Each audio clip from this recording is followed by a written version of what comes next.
Hello and welcome to the Untranslatable podcast. We are here recording episode 148, and today we will be discussing the most convenient and also comfortable ways to travel depending on where and how long you are traveling. So we'll be discussing some of our favorite methods to travel, definitely ones that can be more convenient and ones that can also be more comfortable, and some that maybe are also more fun as well. So I'm looking forward to hearing what Jared has to say about what he considers convenient and also comfortable in terms of travel. I have a feeling we may have some differing opinions on this one, so we'll see. We'll get to the bottom of it in our main segment. I'm looking forward to sharing this discussion with my amazing co-host, Jared. So without further ado, what's going on, Jared? Hello, everyone. Welcome back. Thank you for coming back. This is all I have to live for anymore. Please spread a little love. Follow us on Instagram, Untranslatable Podcast. Instagram, Untranslatable1. No. Instagram, Untranslatable Podcast. Twitter, Untranslatable1, the number 1. I don't know what I just did there. You can email us, untranslatablepodcast@gmail.com. YouTube, Untranslatable Podcast. Spotify, Stitcher, Google Podcasts. Say everywhere. It to me, and if the answer is no, I'll give you my kidney. And most importantly, spread a little love on iTunes and Stitcher with those 5-star reviews. I love to see them. Chad, I don't even think knows how to see a 5-star review, but if he did, and when I read them to him, he loves to hear them. That is true. Very, very true, Jared. Mm-hmm. So what's new? It's been a minute since I've talked to you. How's life been treating you? I went to the silent co-host of the podcast was here this weekend, Brad. We went to a fun tailgate and then fun for some football game after that, if you catch my drift. Oh, God, I don't even want to talk about that football game. What Jared's talking about is the big rivalry game between Michigan and Michigan State. And look, I'm going to be honest. Michigan owned Michigan State this year. There's no... I'm not going to mince my words. I am a very passionate Michigan State basketball and football fan. I said basketball first for a reason. But yeah, but I'm glad you had fun. Were there any crazy tailgate shenanigans that you witnessed? No tailgate shenanigans. Behind a house this time? I sat next to an annoying drunk guy that kept bumping into me. Oh, and God, he always wanted to worst. make conversation about just random shit. And I'm like, yeah, dude. And like Brad and I would go get some food or something and come back, and I have some strategy. Like we'd see that he's gone, so Brad and I would just happen to be sitting on different sides of each other. Somehow he'd come back. I was like, how are you still standing next to me? You leave, we all switch spots, but somehow I always end up next to you. And he was like, always, you know how like when you block your eyes to look at the sun, he would be doing that and just elbowing me in the side of my head. Oh, God. And I'll be like, bro, the sun's on the side of us. I was like, what right. do you do? Oh, God. And he'd always funny. be turning around to the people behind him making stupid jokes that I personally didn't find funny. But okay. I'll say this. Michigan might have owned Michigan State in that football game, but the weather owned me. I, to be fair, was not prepared. I got there not knowing I was going to go to the football game. I didn't go there with tickets. Brad and I went obviously together and met some of his high school friends who were doing one that had the spot for the tailgate. They all had tickets and stuff. We had no plan really. And we were looking at StubHub and just seeing what the ticket prices were like, and they were, pretty pricey. One of his friends were like, no, wait till like 10 or 20 minutes before the game starts. So we did, and we happened to find good prices. And we went in. How much? 50. Oh, that's $50 really good. Per person. Really good. So $100. Yeah, that's still really good. For an MSU Michigan game, that's pretty good. Yeah. And so we went in. That's actually one of the things I like about traveling with Brad is him and I, neither of us ever come with plans, but somehow it always seems to work out, Yeah. And sometimes I'm not even sure how that happens myself. I'm like, how are we here doing this when just 20 minutes we were freezing, drinking a beer at 11 in the morning when people are asking us, "Oh, were you sitting at the game?" We're like, "Oh, no, we hadn't thought that. We have no plans, right? And we actually saw better prices, but because we were so close to the stadium, when you're that close, your signal is terrible on your phone. Yeah. So Brad initially was buying the tickets, and he couldn't get any signal because we were right next to the stadium when this was happening. Yeah, but we got in, and it was a good time. And we left at the end of the third quarter because I thought I was going to lose my toes. That's fair. Yeah, I heard it was freezing. It was, but that's the thing. I had a Instagram story that I put up, and it was -2 Celsius at one point during the game, which is slightly below freezing. About, let's just say 28 degrees Fahrenheit. I just made that up, but it probably is somewhere around there. Somewhere near there, yeah. So it was definitely below freezing. It was definitely cold. It was, whenever a wind would go by, it would be brutal. The good thing is, though, it was sunny out for the majority of the game, the whole game, I would say. And I really wasn't that cold. I had on my classic sort of move, which is I had on a Michigan shirt. I did not put on my Michigan State one because I was in Ann Arbor. I had on a Michigan football shirt. Under that, I had on a waffle weave shirt, which is like a long sleeve. Yep. Smart. Sort of long sleeve. I'd say almost a long sleeve underwear sort of material. Just for those people that don't know what a waffle weave is in the various countries. Right. On top of that, I had on a medium thickness hoodie. Okay. And on top of that, I had my trusty dusty Carhartt jacket that I've had at least since 2010. I just saw a Facebook picture of me with it, wearing it in 2010. And I had this same hat that I'm wearing on my head right now. So as far as my body was going, it was good. But on my feet, if I was more prepared, I would have put on at least a boot. I have multiple boots, but I didn't think I was going to the game, so I was wearing Sambas. Luckily, I had on... Those have thin soles, too. Luckily, I had on good socks. But, that's crucial. But the Sambas were not helping the situation. Right. But it was a good time. And we left at the end of the third quarter, so we knew that it was at that point pretty much a foregone conclusion. Yeah, it was over. Yeah, it was definitely over. I didn't even watch it because it started at 12 a.m. in China. So I did not watch it. But speaking of cold weather and warm clothes, Jared, I mentioned, I think on our last episode or the episode before that I had ordered a bunch of winter clothes during the Black Friday or 11/11 here in China. I got my coats. Got my one coat. Are you going to try it on for us?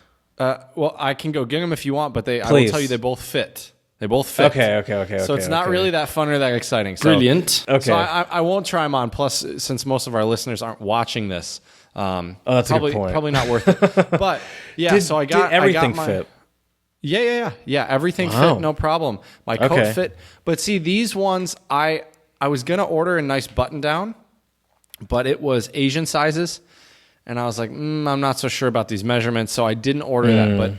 But the shirt, I bought like a nice blue button down that has like a thick lining, so it's almost like it looks like a normal button down, but I think you could wear it. You could even wear it in like the fall before it gets super cold, as just like over a t-shirt or something.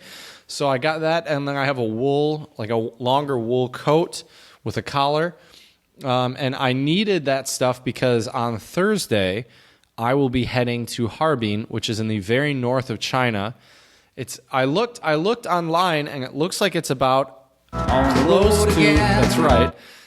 to even keel with Ulaanbaatar, Mongolia. So I looked at the weather, Jared, and it will be, in Fahrenheit, it will be... I think the hottest it will be when I'm there is like 34, and the lowest it will get is 11 Fahrenheit.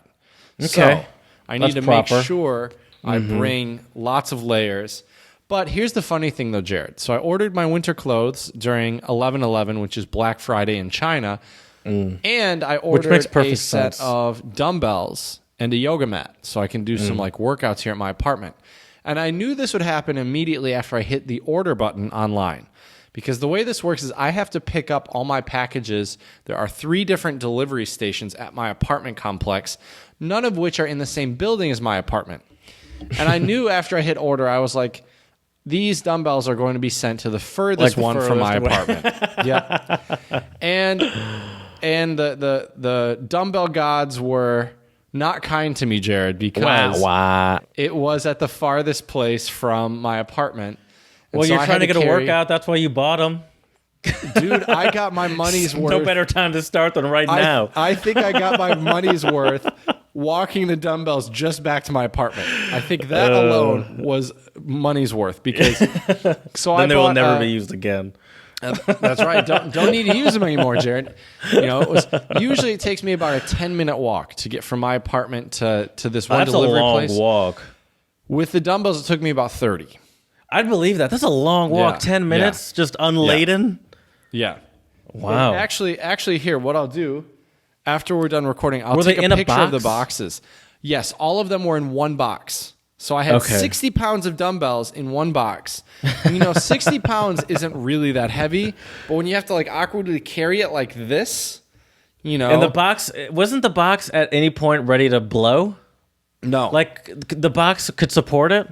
Well, it was two boxes. So there are two boxes stacked on top of each other, and then wrapped around the boxes is this weird kind of green canvas bag.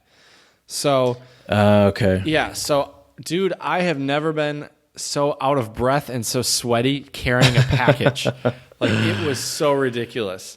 So by the time you leave China, you're gonna be like doing laps around your apartment complex, holding the dumbbells, just running with them. That's right. That's the plan. Come back soon. Gotta wait till spring though, when the air quality is a little better. Because the air quality I've seen has already gotten a little worse here. That's what we like. Exactly. So yeah, but I have my other winter coat should be coming in today or tomorrow. Wait, where did you say you were going again? I got so distracted with this coat talk. And that's in China, like North China? North China, yeah. And in January, how long is this journey? The journey, and this is actually why it made me think of today's topic, by the way. Because you're already dreading it. Because I will be traveling by train for 8 hours. Wow. So to Xi'an was 5 hours. This will be 8 hours. Now, I have some questions. I realize this is early and on topic. Does the train have Wi-Fi on it? Most of these Chinese trains do, but it's super crappy. And obviously, the more people are on there, the slower it runs. So, do you have a first class ticket? I do. Yeah, there was no way I was going to go 8 hours in second class. Do you have the ability to sleep on the train safely without worrying about your stuff? Oh yeah, I have to say, man, there are definitely some negative things about China. Obviously, the pollution is a problem. I mean, for me, now I do have my first Chinese class later today, so I'm hopefully going to slowly overcome the language barrier a bit. But the language barrier is obviously a serious problem. But I can tell you that safety and security here in China is not an issue. Like I have never felt like people will steal my stuff. I mean, yeah, I'm sure stuff gets stolen, but here's the thing, is that in China there are cameras everywhere. And for me as a foreigner, I think there's kind of I think that Chinese people don't really mess with foreigners. Just because I think a lot of Chinese people know that if you mess with a foreigner, like, you're going to negatively impact their view on China. I think for a lot of Chinese people, it is very important that we have a positive experience in the country and we have a positive opinion about China. Because, I mean, look, we are a lot of foreigners that live in China and then go back, we're really going to be the ones that can tell people how it really is. The news and the media, that stuff's all, it has its own agenda. But this podcast reaches tens of people. So right, exactly. Maybe one day thousands, but yeah, exactly. So it definitely, I think, I feel super safe here. I've never felt, even when I've walked home late from bars, I've never felt unsafe. I've never felt like people will steal your stuff. I've heard pickpocketing does happen, but I try to be pretty smart about that stuff. And I've had people on the train like leave their phone charging sitting on their seat, and they go to the bathroom and they come back. Oh, hell no. I don't do that either. No, I do not do that. Wow. But I've had people do that in the train. I've had people who do that and they're sitting next to me. So that explains all those phones in the background of your apartment there that I see. That's right. I mean, I wonder if there's also a cultural thing to, like, the respectability. There seems to be more of a obsession with like self-image and respectability, and I'm sure some petty crime sort of goes along with that. you know? I would agree with that. Yeah. Well, yeah, that's all about the concept here in China about face. And face just means like your reputation in public. So yeah. Yeah. We're not concerned about that here. Right. No, definitely. Have you been to a Walmart? Right. Exactly. Exactly. So yeah, well, Jared, I think it's time we get into a couple shout outs and spread some love. What do you think? Spread a little love. Yeah, I'm with you. I'm with you. Excuse me. I'm sorry. You're good. Did that cold in the game give you a cold? No. I'm staying strong, and don't put that evil on me. How dare you? I won't. I'm going to take a sip of water. I won't. All right, so my first shout out goes out to a couple different places. So my first shout out goes from the Lord Corporation of Parker Hannifin Corporation, and so they have donated $1 billion to three universities and medical centers to use that money to teach and to research. So receiving $260 million apiece will be Duke University, Massachusetts Institute of Technology, University of Southern California, and the Cleveland Clinic to use the money for research and for supplies. And so I think it's really amazing that such a big gift has been given to these universities. I mean, $1 billion is a huge number. It's really crazy. Definitely not. And so what's interesting is, so Duke says it will put the money in its endowment, using it for undergraduate financial aid to bridge the fund, and also to bridge funding for a new engineering building, and continuing the support for their students in the engineering department. So I think that's great. The Cleveland Clinic will use the money for education and research, but hasn't yet determined how.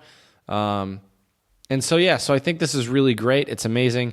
I think any time that any corporations or companies or individual donors give to universities and medical centers, I think it should definitely be applauded and praised. So I think that's really great. So that's the first shout out for today. So my next shout out goes out to a family in Suttons Bay who was rich with family, but now he is also stankin' rich. He won the $80 million Powerball jackpot from the Michigan Lottery. So I'm giving the shout out to Philip Chippewa, who is in Suttons Bay, who won the Powerball in Michigan. $80 million, Jared. Isn't that crazy? Yeah, that's crazy. That is crazy as hell. I have a story for you. Okay, so, let's hear it. Sorry, I'm just writing something down real quick. So my lady friend got something in the mail from her dad the other day, and it was a lottery ticket that he bought when he was here in Michigan. And I specifically remember him buying that lottery ticket because I remember my girlfriend saying, I'm speaking in first person as her, I have never seen my dad buy a lottery ticket ever. And somehow he ends up sending it to us. And so we get this lottery ticket, and I'm like, he's sending it to us because we won something. I was like, we're rich. I'm like, shit's about to change. Get ready. We drove to the gas station with reckless abandon because I'm like, I'm never driving this car again. Let's see if this baby can drift. No, we went to the gas station. $2. We won $2. Yes. I'm like, $1 or $2. And I'm like, your dad's an asshole. Why did he send us this? I was like, he couldn't he figure out what was on this? Why would he buy this and not just look it up? And why would he send it to us? I was for a hot sec like, all right, maybe we're not going to be millionaires, but there's some substantial change on this thing. And I was like, there's nothing on this. Why are you sending this to us? Throw it away. How much does the lottery ticket even cost? I don't even know, bro. I have no idea where he bought. I don't know. I just happened to see him from a distance buying it. When she moved here and we just stopped at a Kroger, I remember she was like, yeah, I've never seen him buy a lottery ticket before. And it ends up back at our house. We get $2. And she then we did this at a gas station, so she then checked out and got the $2, and I almost didn't even want to get the $2. I'm like, you know what, just leave it. But she's like, no, I'm getting my $2, and I was like, right. That's funny. It probably cost him almost $2 to send it to you. Between that and buying the lottery ticket, probably. Yeah, not a great investment. Yeah. Yeah, I mean, what don't they? I thought I would be in the shout out. That's why I'm getting at. I thought this would be me. Right? No kidding. No kidding, buddy. Well, hopefully better luck next time. Better luck next time. Well, I think it's time. I think you know what time it is, Jared. Oh, yeah. I got some good ones today. Oh, good. Then start us off, Jared. All right. My first one is Amharic, which is an Ethiopian language. And this is Bere hoi seruni yahina geduluni satai. Amharic has a cool alphabet. I don't know what it's called, but it looks very cool. And the literal translation is, "Oh cow, you looked the grass, but the ditch you didn't saw." Let's go with C. I'm going to say they meant to say C. Right. Oh cow, you looked the grass, but the ditch you didn't see. So is this like you clearly missed some important information? Why did you miss important information, though? Because the cow didn't see the ditch. Maybe it fell down the ditch or something. What were you looking at, Why weren't you paying attention? You were distracted. Yeah, you were distracted. Okay. It's when that's great, and I 100% am going to give that to you. But what it actually is more like when you lose something important because you're focusing too much on the benefit of doing something. Oh, that makes sense. So you miss out on something because you're too focused on the benefit of it. Ah, okay. That makes sense. All right, so my first one is Chinese for you, and it is tuya, which means draw the duck. Draw the duck. Is it just like you're taking a guess? Nope. Draw the duck. Is it like you're coming to, I guess coming to conclusions and taking a guess are similar. No, this one's... Is this like you're absent-minded? Think more of the literal here. Draw the duck. Do you want me... I can tell you the story, but the story might give it away a little bit. Is it like drawing a blank? No. Draw the duck. So here, let me just... I'll tell you the short story. I love to find these Chinese idioms because a lot of them have some type of story. So... Yeah, like this one. Mama hoo hoo. That's right. That's right. So the words date back to the Tang Dynasty. A little son of a famous poet loved to draw anything on books and on paper, so he drew everywhere. The poet then wrote a poem describing his naughty and energetic son as a duck when drawing and scribbling on everything. He just doodles a lot? Yep, this means graffiti or to doodle. Okay. That's not fair. I shouldn't give myself that. Okay. To draw the ducks. Okay.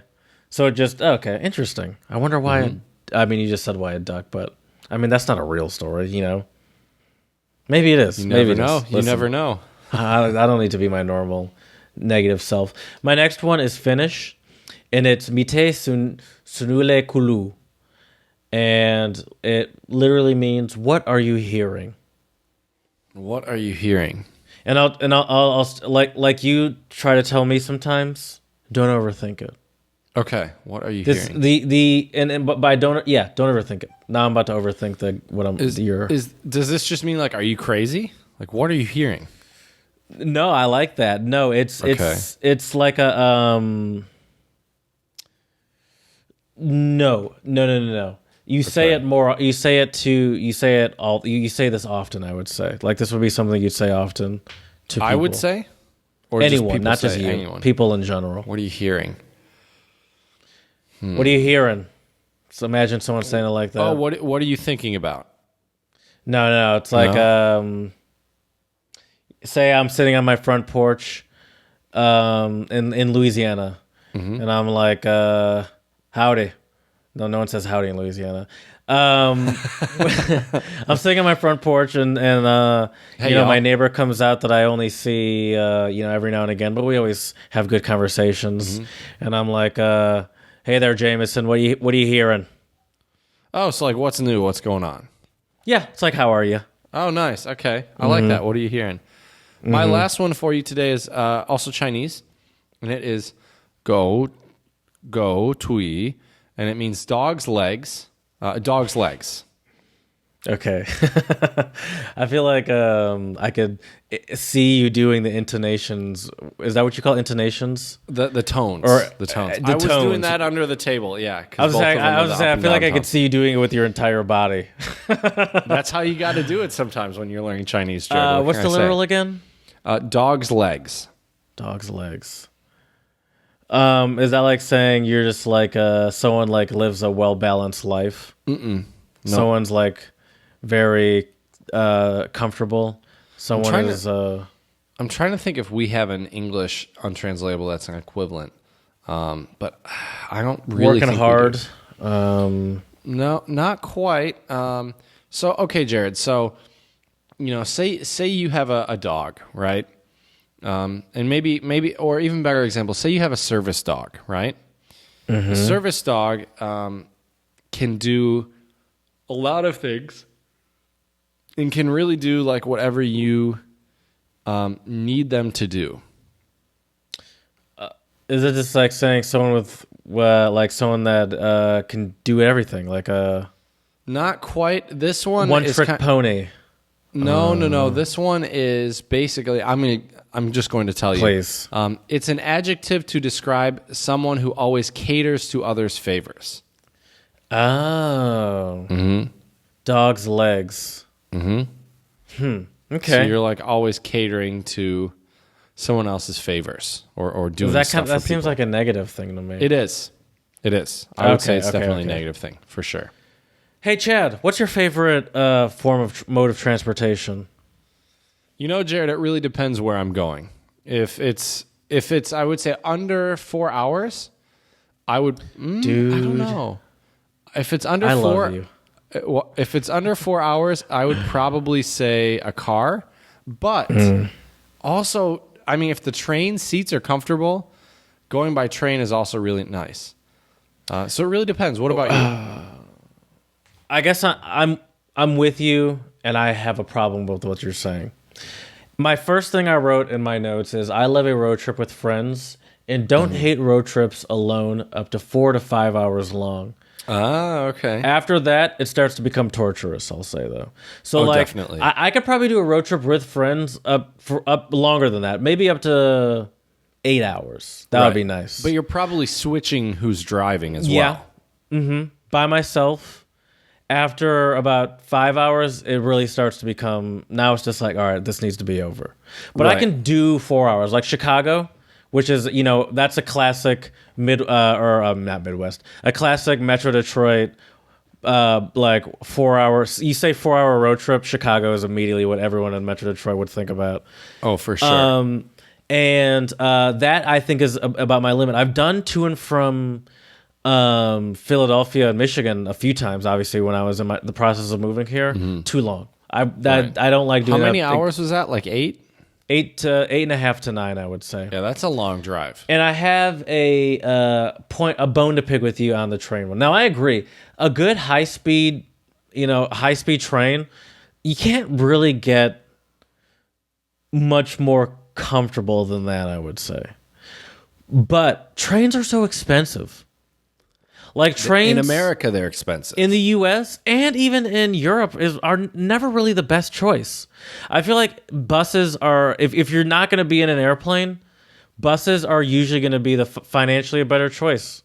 Yeah, and especially in Europe, where buses quality level are closer to that of a train than maybe in the U.S. I haven't been on can't tell you the last time I've been on a bus trip in the U.S. Yeah, I wouldn't. See, that's the problem, is that the convenient and comfortable travel in the U.S., I think, is I think, like you said, unless it's a super long journey, I would probably pick a car in the U.S. Well, I guess the benefit of being in the U.S. is that you you're definitely more likely to have access to a car as well. Right. Very true. But at the same time, like the thing I love about being here in China is, no, the trains aren't super cheap. Like if I go second class to Beijing and back, it's not too bad. It's $25 Could you take there, buses? $25 back. 25. That's not bad. I've never for looked. us though. I've never looked. I think a bus would probably take too long. With the train, I'm there in an hour 45 and I'm there. Right. So it's pretty nice. Now in the Czech Republic, though, I took buses most places, but the trains in the Czech Republic were also super affordable. A lot of times they were late. A lot of times they were Not to Berlin. Right. Wait, That's true. they were often. I don't understand why trains are so late. What do you? I don't know. Maintenance? Listen. I don't know. I don't know either. I really don't know. Fix them when they're not. Anyway. You need to fix them when they need to be fixed, Jared. You can't. Yeah, no, that's a good point. Often here in Michigan, I'll make jokes about, like, I'll point out cars. My girlfriend's from Pennsylvania, so she's not used to no inspections. And I'll point out like a destroyed car here in Michigan as we're like, no inspections. She'd be like, people can just drive that? I'm like, yeah. Yep. Yeah, they can. I would say I like trains, but it's not really often a reliable option for me, or a realistic option. Not in the States, definitely. But we just don't have the infrastructure. Always look forward to a high speed train. It's so smooth. I like the ICE where they tell you how fast you're going. I'm a nerd for that kind of stuff, you know. Now I'm trying to think what the fastest, because I know at least in China, I think the train got up to, I think 300 kilometers per hour.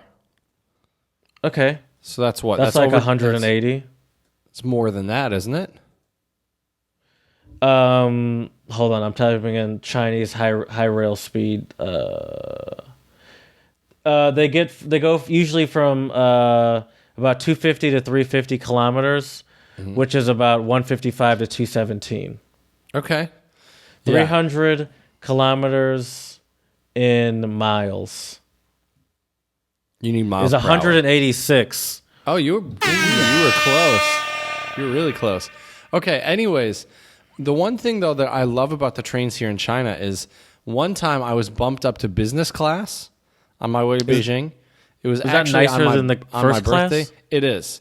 Business class is like first class in an airplane. Like you have like a pod, and so you they can lay switch your it. chair all the way back. Yeah. They switch it. Okay. Yeah, and so you can like lay your. So you have your back. own room.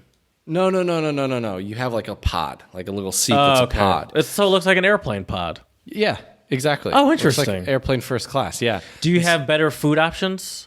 People serve you food? We were offered a drink, not an alcoholic beverage, but like juice or water or something. Usually in first class, you just get a water. I think you might be able to get a soft drink as well, like a pop, or as Jared says, a soda. What's a popular soda in China? Same as in the States. Like there's Coke, there's Coca-Cola? Sprite. Really? Yeah. Well, that's a bummer. Yep. But there are a lot of really cool different flavored juices. Like a lot of different type of like peach juices, pear, all sorts of stuff like that. Yeah. Yeah. But so I don't know. It was really cool taking business class here in China. Like you get in this pod and it's super comfy. You not only can you lay your seat all the way back, but like it comes out like a reclining chair, so you can put your feet up. Do they have no like TVs or anything? No. Okay. Wait, I'm trying to think. I think the business class might have had a screen that you could like pull up. I didn't because I was listening to music and reading my Kindle, but nerd. I know, right? But yeah, the funny thing was though, I almost pulled the trigger on a business class seat on the way to Harbin just because it's an 8-hour train ride from where I live. But the thing is that the business class seats won't be covered by my work. So first class is covered, but business class is not. And I was like, do I want to pay the difference? And I was like, you know what? No. We'll see. Maybe after Harbin, I'll be like, I should have just bought the business class. Well, that's also the struggle with once you get a taste of it, it's hard to go back. That's true. Well, then you'll start justifying. We'll be like, well, only the difference isn't that much. right. Right. and then next thing you know, you can't even travel in first class anymore. It's like, ugh, these dirty ass first class. Right. Right. How do people live like this? The funny thing is when I go to Beijing, not for work, I always take second class. So it makes me so much happier once I do take first class again. I'm like, oh, yes, like have comfy armrests. I'm not fighting somebody for the armrest. Yeah, it's a lot different. Speaking of first class, I would say this. I think that airplane travel would easily be my favorite if every flight I took was first class. Or even business class. Yeah, I could do business class too. But I feel like, because there's also the benefit with that of if I am at an airport and I have to deal with waiting in an airport, which I know that's some real first world problems, what I just said there. Right. But I hate sitting in airports and just waiting around. I hate waiting in lines. If I could be in first class and also could just wait in the lounge, and then they call me from the lounge and I just walk to the plane from the lounge into Is that first how class. the lounges work? I think I do. Oh, I do know in the lounge they'll tell you, like, they'll announce when like your plane starts boarding. Like they have those. At least they have like the screens at the very least. Right. But I think if you're at a certain level, they'll tell you. But they at least have screens and you can hear like the announcements on flights, or maybe even in some of them. Since you have to check in at the front little desk in the lounge, they'll know when your flight is, and they'll maybe have a way to alert you specifically. I don't know, or pay attention to the time. I don't know. Right. I mean, the lounge is a great idea. You're right though. That's what I think. The thing about air travel that makes it so inconvenient and also uncomfortable is and obviously, yes, we have to do the security checks. I get it. I would much rather get to my destination safely with some hassles than not have that, but it does add a level of discomfort and makes it a bit inconvenient. I've spent too much time in my life waiting at airports.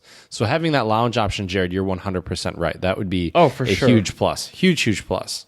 Now, let me ask you another thing I don't like about airline travel, is that all they're doing, like all airlines are doing, are figuring out, more and more ways to just stuff people into an airplane, and it's uncomfortable as hell these days. Right. And there's a huge controversy, as the British would say. If I could find it on my Twitter, I would. Although I'm so expertly stalling, I'm running out of things to say. Okay, I found it. Oh, come on, refresh. Okay. All right. Well, that was a whole waste of it. Okay, I found it. USA Today Travel had an article a while ago that I retweeted on our Twitter about reclining your seat on the airplane and whether or not that people should be doing that. Have you heard about that? There are a lot of usually tall people that get really angry about that. Then there's obviously a large group of people that are like, well, if they didn't if I shouldn't be reclining my seat, then then don't offer it.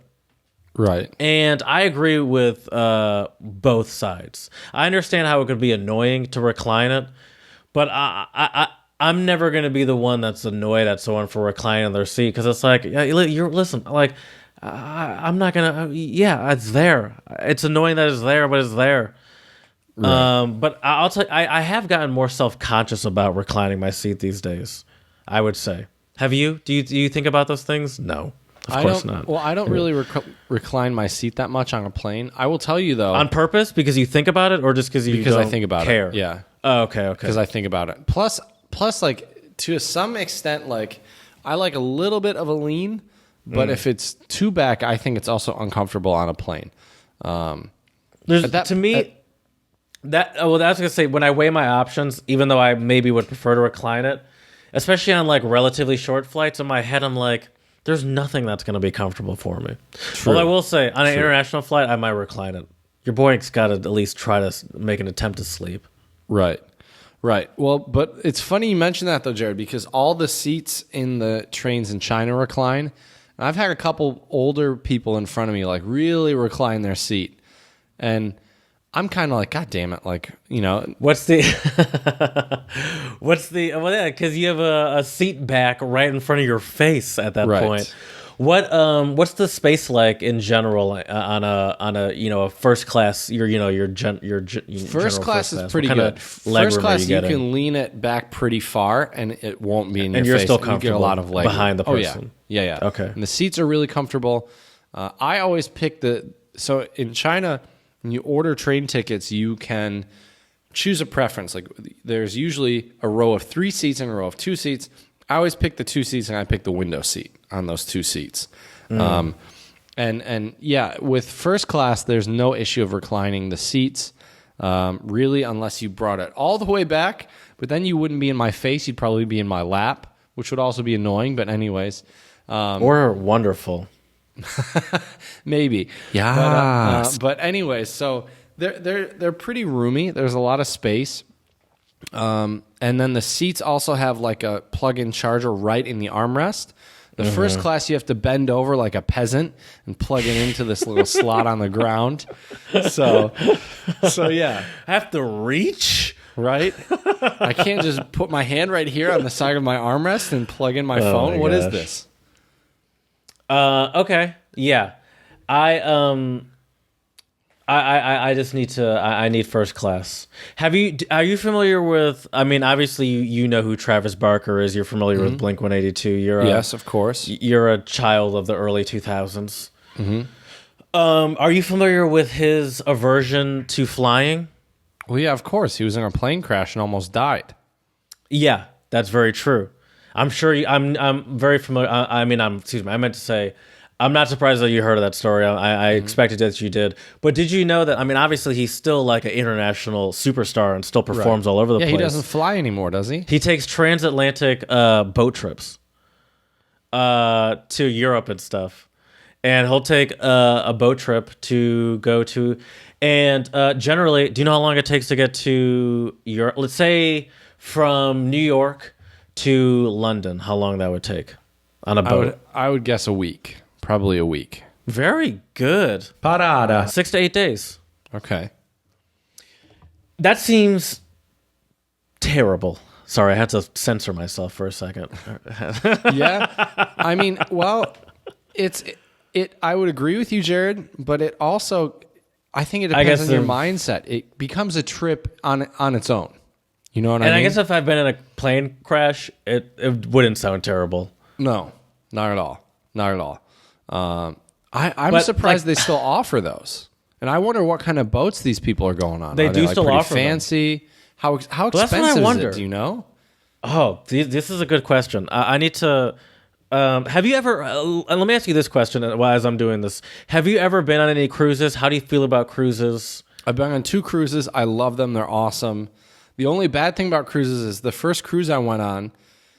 I don't know how it happened, but there were like 3 or 4 different cruise liners from different companies where everybody was getting sick. Yeah, that happens a lot, I think. Like that's not an uncommon thing. Did you get sick? I did, yeah. Oh, my parents did as well. It was terrible. We still had a good time until we got sick. Until we got sick, it was great. And then afterwards, it was pretty terrible. Okay, 7 to 74 nights starting from $459 per person. That's not bad. $450 for the entire trip? No, I don't understand these prices. I'm going to be honest with you. Don't quote me on that. Let's take a boat to Europe next time. Dude, that's awesome. $450? Freaking awful. That sounds awful. You could get a plane trip for that. I actually was looking at plane flights the other day. I found flights from Chicago to London for $350. Wow, that's really good. The only reason I didn't get them is because I just booked my flight to Louisiana for Thanksgiving, which is coming up at some point. I'm trying not to totally ruin this space-time continuum. My Christmas ticket, and I'm going to Toronto for New Year's. Oh, nope, sorry. On the road again. Good. Okay, cool. That's what I meant to say. Right. So that's the only reason I didn't do it. But Transatlantic flights, yeah, you could probably looks like excuse me, not flight cruises on Kayak. They show a transatlantic cruise that starts around $550. Is that that's all inclusive too, right? Here we go. Saturday, November 30th. Now this one is 16 days from November 30th to December 16th. And now, obviously, if you're someone like Travis Barker, you're probably not taking the scenic route. You're just trying to get to where you're going. But for an interior, let's see where it goes. It goes from Savona. Savona, which is starts in South America. This starts in Venezuela. I don't know if that really counts, does it? Well, excuse me. It ends in South. It starts in Spain and ends in South America. I don't know if I really... I mean, listen. Those are both wonderful places. Here's what I'll do. Because I am very curious about this. Any port. We're going to start from Miami. And we're going to go transatlantic. And we're going to do... All right, we're starting in Miami. This is hilarious. Nothing came up. All right. Oh, that's funny. Wah. Anyway. Doesn't surprise me, though. But from what I'm seeing just by the Google searches, it could be anywhere from around starting at about 500 going up to, I would say, obviously a couple grand. If you really splurge for the fancy boat rides, I guess.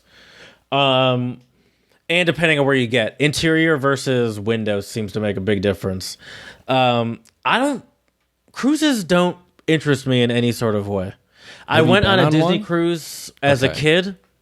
It was fun, but I mean, I was freaking like 6 or 7 or 8 or something like that, Right. Like there were like Disney cruise games and activities.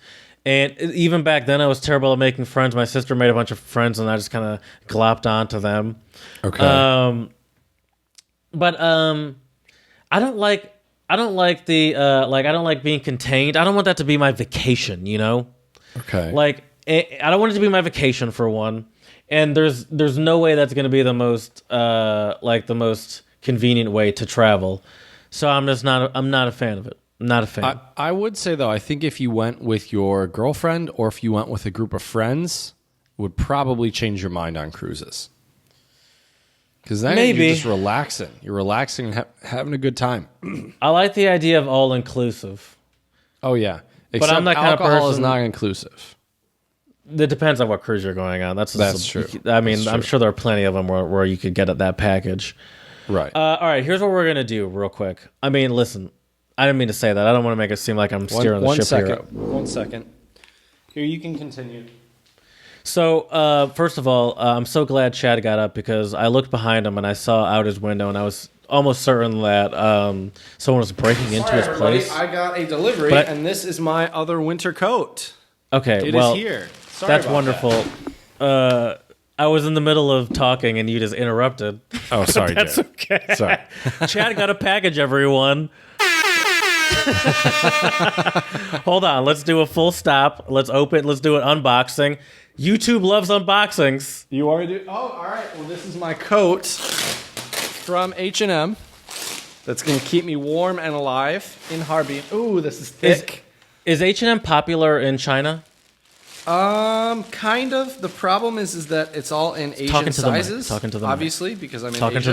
Talking to the mic. Oh, sorry. So yeah, it is definitely popular. Like there's an H&M in Jinan. There's numerous H&Ms in Beijing. Oh man, this is a thick coat. Definitely going to take this with me to Harbin. This is a European large for people who are curious. Oh man, super stoked. I think I regret I should doing hold this up. So yeah, I haven't seen it once. Is it like a puffy jacket? Yeah. So it's got you can maybe hear the Velcro. It goes down to like knee length, it looks like? No. Waist length. Okay. It looks very warm though. Yep. I could use a good puffy jacket. Oh yeah. This is going to be perfect. Oh, I'm excited for this. I love this. Oh, fits good. Ooh, I like that. Fits good. Yeah. Comfortable. This will be super warm. I do wish it was a bit longer. Here, I'll step a little bit back so you can see, our people on YouTube can see. So this is like a coat. It's got like 4 front pockets. Also love the pockets.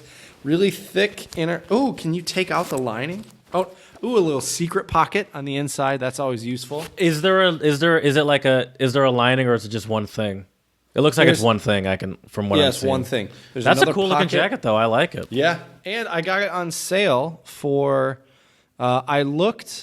I forget exactly what I paid for it now, but I got it for half price. So I think I paid that sounds like you. That sounds about right. I think I paid like about $40 for it, something like that, for a nice winter jacket to keep me warm so I don't die when I go visit Harbin. Well, stay warm, pop a squat, and I want to do a speed round and run through some popular modes of travel and transportation and we'll do a quick speed round opinion on some of these. Perfect. Let's do it. So, let's start with, we've talked about trains, we've talked about water. Let's talk about helicopters. Helicopters. Oh, that would be cool. Seem like they're cool, but they also seem like a freaking disaster. I mean, it seems like they're like every other one of those is crashing in Hawaii. Right. Like, even though those aren't forms of transport. I mean, they're not using them as forms of transportation. I mean, they are, but they're not using them as forms of travel. That's more for tourists, like sightseeing. Right. But still, I think it would be cool, but yeah, I'm a little apprehensive about helicopters as well. Airplane. I think depending on the seats and depending on how long your journey is, I would say yes. I'm a fan of airplanes. I think they can be fairly comfortable and sometimes convenient. Here's what I'll say about airplanes. There's so many things that make me hate the process of using airplanes, but you cannot. There's nothing anywhere close to matching the speed and convenience of an airplane if you're going on a journey any farther than a couple of hours, Correct. Or, excuse me, a couple hundred miles. There's nothing that can beat that sort of speed. So in that sense, it's a necessary evil, I would say. And I feel like people are really cheap. Like we need to rise up against companies that are just, even like the companies that used to not be like that, Deltas and Americans and Uniteds that are just like going the way of cheap airlines. It feels like. Right. Yeah, I would agree. Maglev, which is a magnetic levitating train, which is a high-speed train. Oh, definitely a fan. Definitely a fan. I love the novelty. It's not really novel for anyone outside of the U.S., but I love the technology behind them. But I feel like they're, especially in Europe, they're pricey. Europe, like choosing the ICA or like the TGV in France or whatever, every country has their version. But those are usually a lot pricier than just the normal rail. Oh, absolutely. How do you feel about the bus? I think if the trip is under 5 hours, I'm a fan of the bus for sure. Under 5 hours, I would happily take a bus. And I might even pick that over a car in any other country other than the U.S. Because I can read, I can sleep, I can watch something on my laptop or whatever. A lot of the buses in Europe have decent Wi-Fi. Depends how busy the bus is. Yes. But a lot of them have decent Wi-Fi. They're super comfy. I tell you what, man, I mean, I took a bus at least twice a month to Prague and back when I was still living in Chomutov. And it was great. I would usually sleep on the bus for like 2 hours. I would leave in the morning to get to Prague on like a Friday, sleep, and then feel fairly well rested once I got into Prague. Okay. Okay, I'm with you on that. I'm down with the buses. I can get on board with the buses. How do you feel about? We're gonna go with alternative air travel, is what I'll call it. I'm talking your blimps. I'm talking getting probed up in the sky on a flying saucer. No, I'm talking blimps. I'm talking air balloons. I'm talking, what do you call those? Those flying bicycle-looking things. I know what you're talking about, but I have no idea what they're called. Flying bicycle thing. Go-kart. Well, then you also have your you also have your hang gliders as well, but I feel like that's more for fun than I don't know. Do people travel places by hang glider? Is that a thing? You just land at your parking lot at work with a suit on. Oh, that would be so great. And then you like chain it up to the bike rack. You're like taking off your suit. You're like, hey, Jim, how are you this morning? Oh, that would be great. Swooping into work. You have to like, don't you have to like slam into the side of someone's car? Oh my god! Oh jeez. Wouldn't you have to like have your house be on like the top of a hill? Because you have to like get a running start or something. Yeah, you could. Yeah, I guess like, you'd have to be. You'd be like, hey boss, like can we put like a helipad so I can land my hang glider on the top of the building for work? Oh my god. Did you find the name of those bicycle things? I found the picture of them, but I can't find figure out the name of it. Personal flying go-kart. What do you call them though? That's not what it's called. Maybe it is. Oh, Who here knows? it is. Gah. No, don't worry. Microlight. That's what they call it. Is that what they call a Interesting. microlight? I don't know, dude. You tell me. Microlight. Interesting. It's called a microlight. Mm-hmm. Okay. Any other types more. of transport? Oh no, Jared? but the reason I was asking you this, would you ultralight? That's what I'm looking for. Ultralight, gotcha. Ultralight. Would you go in a air balloon or blimp? I don't know. I'm with you. I have no interest in either. Now yeah, I maybe you don't can think convince so. me with the blimp because we're not at war, or at least we Right. are, but we're not at war that's gonna make me nervous about flying a Goodyear blimp over over Michigan. Right. Maybe a blimp. There's not much interest I have in an air balloon. It just seems like a pointless life risk. How about a rickshaw? Rickshaws. Now, there are multiple kinds of rickshaws, by the way. There's the one where people hold them and run, but there's Right. also like a vehicular one, which is essentially like a motorcycle with a body on it. I'd say for a short trip, I'd be okay with a rickshaw, maybe.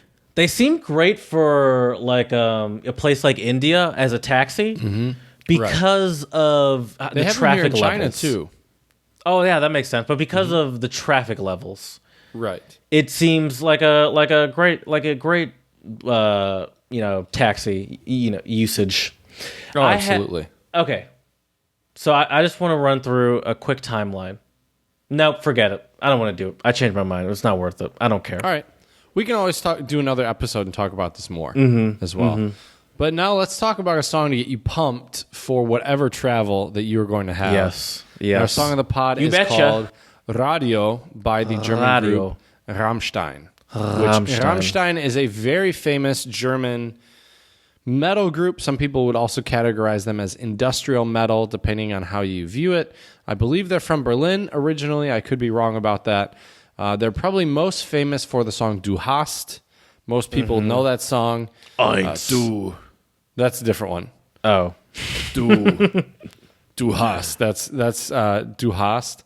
But this song is called Radio, and it came from their new album that was released, I believe, sometime in April of 2018 or 2019. And what are your thoughts on it, Jared? I picked this song. I've been a metal fan since I was probably 13 or 14. I'm not really sure if metal is your cup of tea, but I wanted to know your opinion on the song. I like the song a lot. Now, it's still, like, in general, it's not a genre that really attracts me. There's, like, I probably wouldn't put it on in my car, if I'm driving around. But I enjoyed listening to it when you sent it to me, and I listened to it multiple times happily. Like, I wasn't like, all right, let me listen to this, one more time just so I can at least talk about it for the pod. Like, I happily listened to it, but it's still not something I would put on in my own time. Like, I'm sure you understand that. Yeah. But it had like this interesting sort of like rock opera vibe to it, and this is just you're like kind of right. Rammstein, yeah. Rammstein in general. But I felt like it had like a rock opera going on to it. Like And also, I don't know if once again, I never know what sort of technology or media you have access to. Did you see the music video? I have seen the music video. Yeah, it's crazy. I can't place the time period because I'm just not good at that. But it takes place in like a olden times, like maybe like a late 1800s kind of time, and they're like maybe you're right. I was thinking more like 1920s, 1930s. 1920s. I could see 1920s too. But it could also be turn of the century. You're right. I pictured like silent movie period when I saw that. And so they were, they're dressed up. It's all black and white. They kind of essentially look like actors in the olden days, but mimes. And and they're performing as if they're in like some sort of old timey band, but they're playing their metal music. And I can't place a lot of Rammstein music videos off the top of my head, but I know I've seen a couple of them, and I know all of them that they do are very artistic, and they always have they always are very well done, and I enjoy the music video a lot too. But this song is a song that even if you're not into metal, you could easily it has a melody that is very catchy. Their music is definitely catchy, and I think that's what's brought them international success, even though they really don't have. I think they have a few songs in English, but their biggest hits are in German, and even in non-German speaking countries. Stars. Right. They're huge legends in France. at this point. Yeah, they're huge in the United States. Mm-hmm. I'm sure in other I missed European them when they countries. were in Detroit. I missed them, and I really wish. But yeah, it's a cool song. The keyboard's really interesting, like what's going on with the keyboard. Very melodic. Also, though, Rammstein has like this kind of punch to it. It has this energy, this rhythm. It's not like thrash metal where it's super fast and super aggressive. No, it like has more the double of a steady bass tempo. Right. It's not like that. Right. No, it's not. But it has a beat to it, a heartbeat almost, or like a strong I understand what you're saying. I can't word it any better than you can. I thought I'd give it a shot, but I realized I can't do it either. But yeah, it's an epic song. Check that out. And if you enjoyed the music video, another Rammstein song that was released recently that has a really cool music video, and you should check this one out too, Jared. It's just called Deutschland, which is German for Germany. It's really cool. But yeah, so check that out on our Song of the Pod playlist on YouTube, Untranslatable Podcast. The song is called Radio by the German group Rammstein. It's a good one. So we are avid language learners here, and I actually need to get going in a moment to my first Chinese lesson. But before I do that, I want to give you all the Chinese word of the pod, which today is Lu Xing, and this means travel. Okay, travel. Now, I did not come up with the Spanish word of the pod. I was about to rush and get one real quick, but I'm going to try something, and I think I could think of one off the top of my head. Viajar. That's to travel as well, right? Isn't the it? Verb to travel? I think so. I was just guessing. I didn't look it up, but I think that is what it viaje is like have a nice trip. Buen Okay, viaje. then I'm going to say that I just got that right, and I think we're going you to did. go on with it. Sounds good. I think the key with convenience and comfort in travel, a lot of it also has to do with, and we didn't mention this in the main segment, but I think it's worth saying, a lot of it also has to do with preparation. So what I mean by this is, if you know you have a long journey, bring some good snacks, bring a book, bring that hard drive with some movies on it, or download some movies or something. I think preparation is key, regardless of your mode of travel. And I would say, though, that's why, in some ways, a very long journey via car, if you are driving, is not, in my opinion, the most comfortable or the most convenient, because there's a lot of things you can't do, right? Because if you're driving, you can't watch a movie. You can listen to music. You could listen to the Untranslatable podcast. Yeah. But I think the beauty of like trains, planes, and buses is you're not the one operating the vehicle. Yeah. So you can really, you have a lot of freedom. And that's why I really think those types of travel tend to be more convenient and more comfortable. You betcha. I agree with you. Now, obviously, one more thing I want to mention. What form of travel is the most dangerous? Oh, I would say probably car. Wrong. Motorcycle, then it's car. Oh, okay. And one of the absolute safest is the airplane. Mm-hmm. And trains are actually also very safe as well. Not as safe as airplanes, but very safe too. Buses are that actually makes sense. safer than trains. Are they really? Interesting. Yeah, according to Wonka blog. All right, I shouldn't have said anything. According to Northwestern University, now I'm seeing the sources. Ian Savage. Okay.